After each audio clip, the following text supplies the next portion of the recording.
Namathu Ratanatayasa.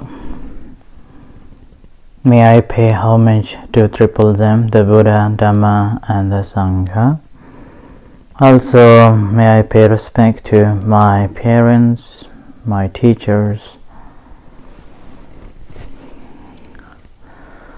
And hello everyone. Today is Thursday, the 16th of April 2020. This is Ajahn Sujan from Varapunya Meditation Center, Aberdeen, Scotland. Once again, we are here on this night. I hope that you're all having a good time and spending a time with yourself and some of the techniques or the practice of a meditation you've been practicing to feel better and enjoying as you are staying at home during this time of this situation. And I read a news saying that this lockdown will be extending another 3 weeks time, so which is quite a long time, and it may be depressing for some times, and maybe this is quite a fearful time, but yet this is what we have to do. But there are some good news as well that we can hear. People are out there raising funds to help the NHS and related organizations to support, so we can beat this unseen soldier or unseen enemy which hiding everywhere all the time with anyone, and which is quite scary too. So we are fighting with an unknown, unseen enemy together, especially as a Captain Tom, who supposed to who initially started just for the £1,000. Now it appears £15 million to support the NHS.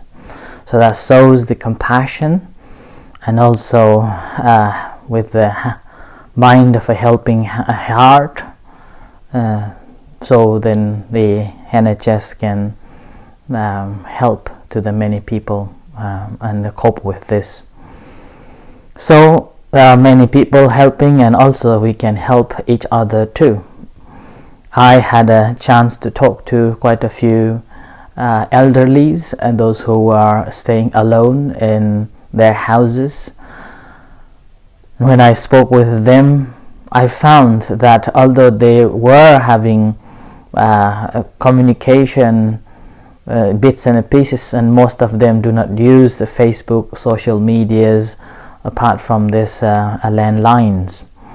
And when I spoke with them, they were kind of expressing that worrying and how long it's gonna last, and also that feeling of loneliness. So this time it's we, although we are staying inside, indoor, we show our compassion by simply dial the phone, say hello, just to say hi, how are they doing.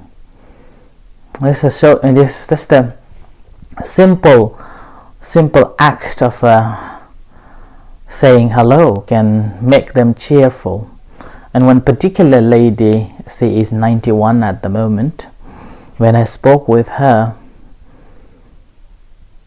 she was able to remember my voice, able to remember my name, but she said, I couldn't remember your face.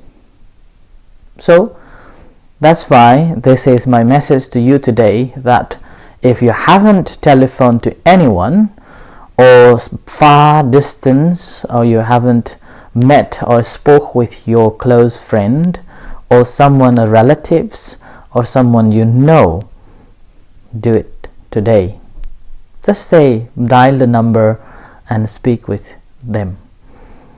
It doesn't matter who they are, as long as you have a contact number and you feel it, just call and say hi and hello. This reminds me when I was at the Aberdeen University doing a postgraduate. There was a social theory called social network theory. Social network theory is about the connectedness. It's about relatedness, being connected with one another. And we all are playing our part in each system. Even now, we also, even though we are staying at home, we are still playing our part in this so-called nectar. So in this network of this social situation, social connectedness.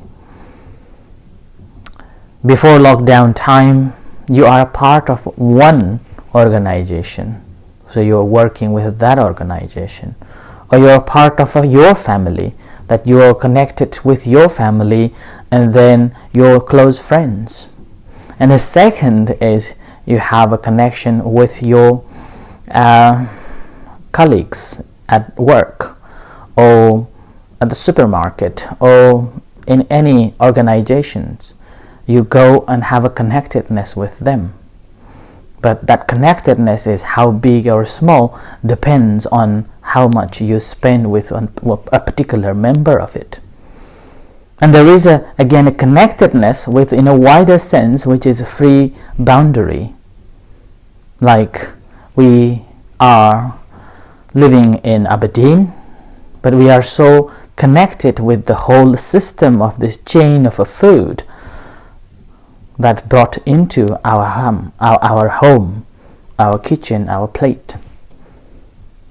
So we are so connected in far distance. That's called a boundaryless connection. So that's why in this time of a crisis, a difficult situation, although we are keeping ourselves indoor, isolating at home, we are still connected with so much. And with that, what we can see that even our small act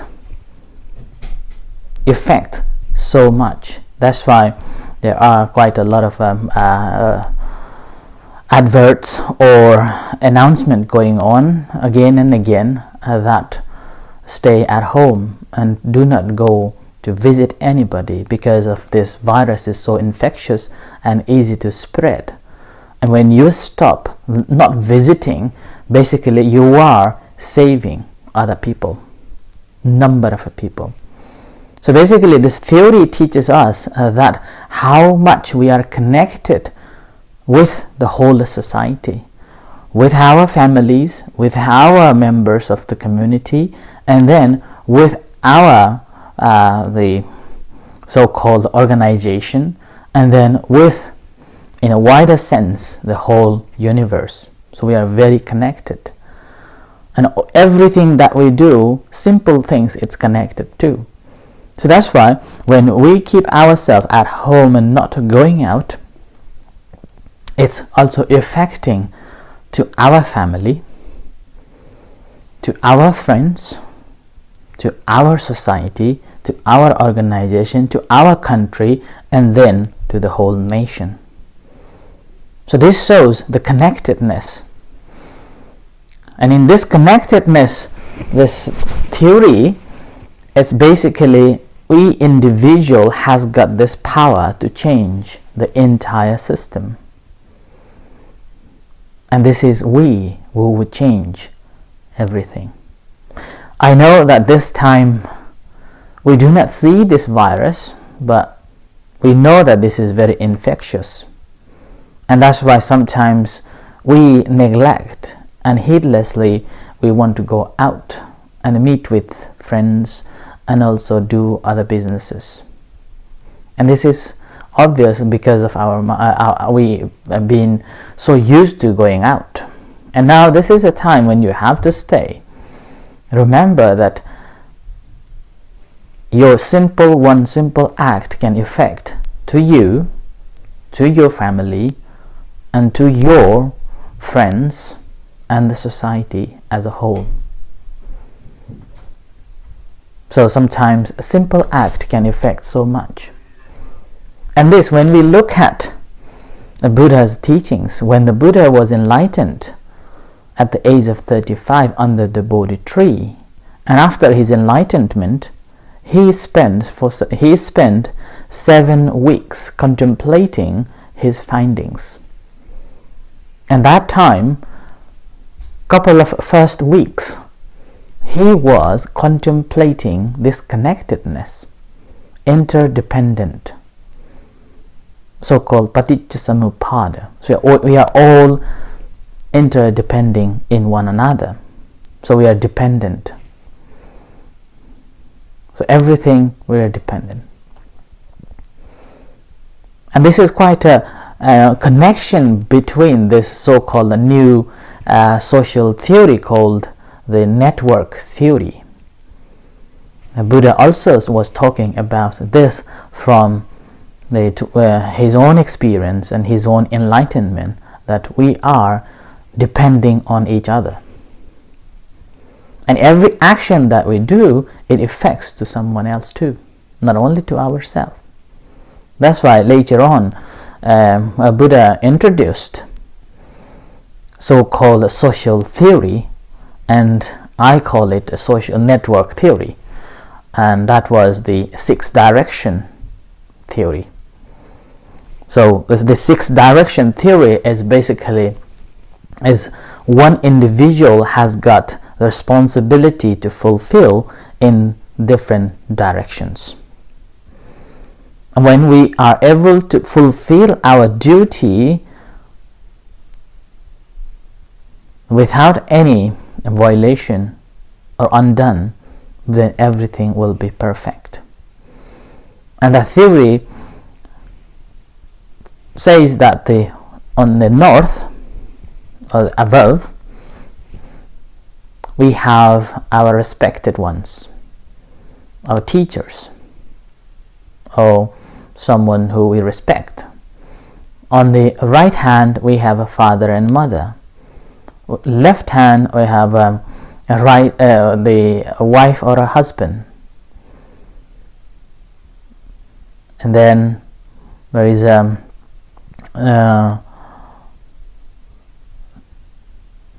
front, again there is friends, and then back there is our teachers, and then there are some workers that are working together. So when we take these 6 directions, we realize that fulfilling our duties in each part, so we are in a way playing our role as an actor in those parts. So suppose I am a son of my parents. I have a duty to look after them, and they have a duty to look after me. And in the meantime, whenever there is a problem with me or something that I need a help, they are there to help. And when they have a problem, they need a help, I am there for them. The same with a husband or a wife. And the relationship between a husband and a wife should be in that way too. Mutual understanding and ability to help each other whenever there is a need. Not one way or another. When there is one way or another, then the friction begins. And similarly with the priests or someone who you respect and you. So you become a part of that too. There is a relationship between your friends. You as an actor playing a role with your friend as being a friend. And the same, a friend is also playing their role as a note or the actor towards us. And the same with the teachers. So like now, I in the form of a teacher teaching you, and you as a student. So there is a mutual respect, mutual connection like that. And there are people who's working for us like NHS, telephones, utilities, and these are. So they are working for us too. And we have a responsibility to fulfill any charges, anything that we have to pay for it. And they are also fulfilling that. So this whole nectar is so connected. So that's why we are staying at one place. Is kind of we are helping in a vast system, this network system. And in this way, since we are so connected, and it's obvious that we want to go out, it is obvious that we want to communicate and we want to socialize it. But this time, although we are not able to physically socialize with them, physically be present with them, what we can do is to connect through this wonderful invention, so-called technology. So you can use technology to connect and sending our love, sending our compassion, and say, just asking for, how are you? These simple acts again builds up this connectedness. When this simple act of a connectedness develops, what happens is we feel happy, and then rest of other feels happy too. You may have heard that, or sometimes we all have a dream to change the whole world. And even now in this situation, we wish that the virus just dies out and everybody comes back, and wish I could go and do and kill these virus to save the world. I remember when I was in Litchfield at Wat Mahat Hat Temple, there was my old friend. His name was Michael. One day he told me a story that he was told by his father. A story is that when we were young, we want to change the world and spend so much energy, study, and try to change the world. But we realized later, after 30 years, at the age of 30, we realized that, changing the world is impossible. So he concentrates on the nation, to change the nation. And he works for about another 10 years, spending his all energies and all the knowledge to change the nation according to what he believes into the better nation. And he realized changing a nature is impossible. So he changed his mind from nation to the city, and again spent for another 10 years working hard, thinking that he will make his city a better place to stay. And he realized changing a city is not possible too. And then later he thought that he will change his family. And he spent another 10 years try to change his family into the right way and the right path. And he realized that changing that also not possible. At the age of 60, he realized that it is not that changing out there, changing ourselves will change everything.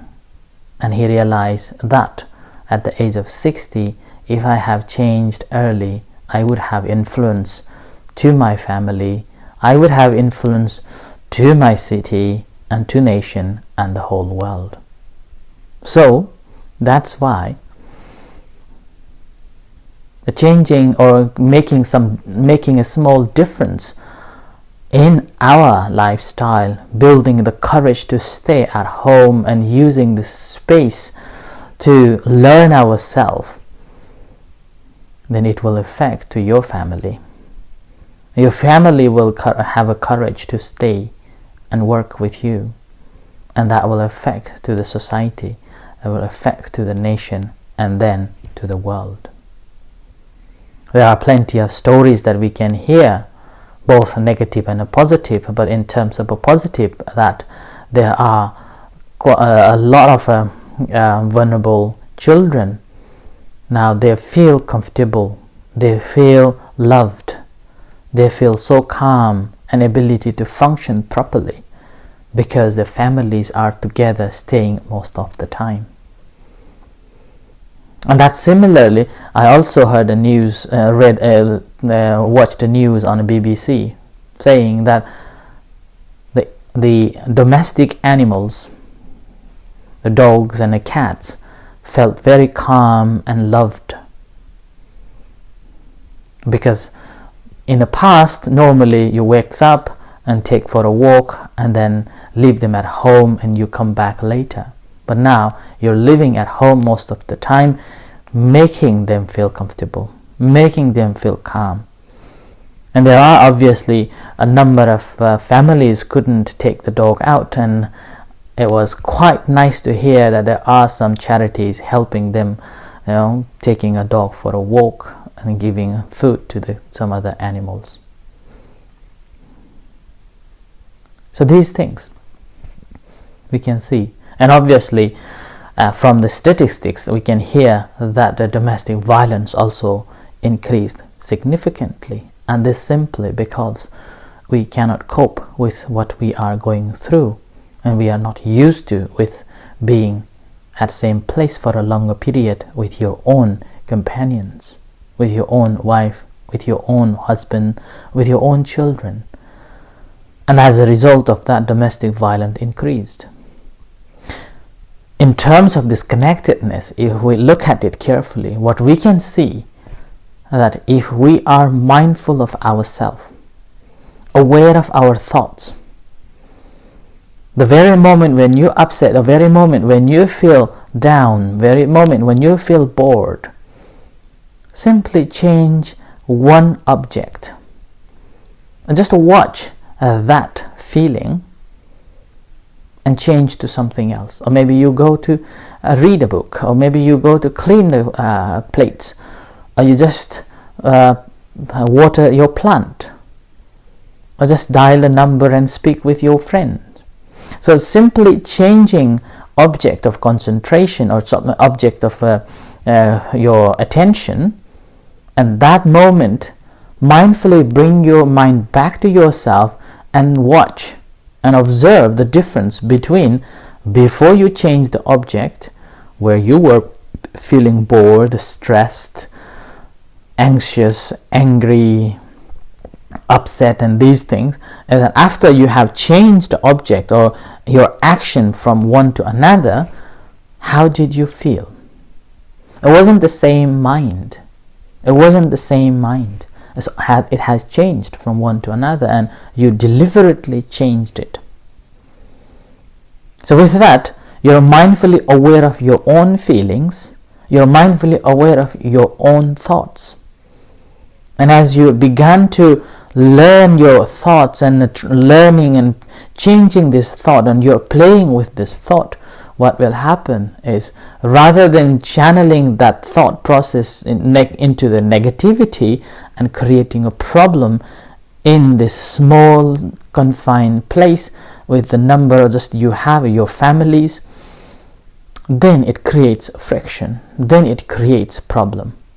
But if you channel that into an object of awareness, having a clear comprehensive awareness of that, what will happen is, rather than converting it into the negativity, you are learning from it your own mind, learning your own understanding of yourself, your own emotions, your own feelings, your own sensations, and you will be able to connect within.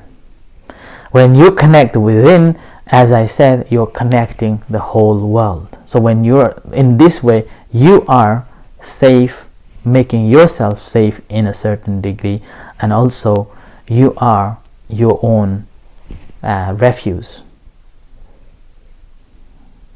So with this, you're creating a huge difference to your family, beginning from yourself, to your family, to your relatives, friends, and then society, and then the nation. So with this, I offer this as a guidance that we are all connected. We are playing our part as an actor in this play, and it's up to us how we want to play to make the place better and safer. If we build up our courage and ability to know this anxiety and stress of being confined in one place, isolating, and ability to stay safe and stay courageously, being mindful of our own emotions and own feelings, then we will be able to channel it to our family and society. And with that, we are not keeping ourselves well, but also sending this compassion towards rest of the others too. So this I offer it as tonight's reflection, and as I say, if you have time and you haven't spoken to anyone, just dial the number and contact to them. Do not let them feel that you have neglected. Use this new technology and connect with them as the connectedness. And with this connectedness, not only physically connected, but also mentally connected towards every one of us. With this, before ending, I would like to thank you 2 generous donations towards the center in this difficult time, which helps to keep upkeeping the center. So Martin for £100, and there is another unknown member who donated £100 towards the center. So thank you very much for your contribution and support to the center. Meanwhile, whoever would like to support, you're most welcome and appreciated. In a couple of minutes, as usual, we will have evening chanting. You're most welcome to join with the evening chanting, or you may chant, you may meditate during the chanting, and after half an hour chanting, we will have half an hour meditation, guided meditation. You're most welcome to join these another 2 sessions. If not, then see you tomorrow. Stay well, stay safe, stay connected. May you be happy and peaceful. Good night.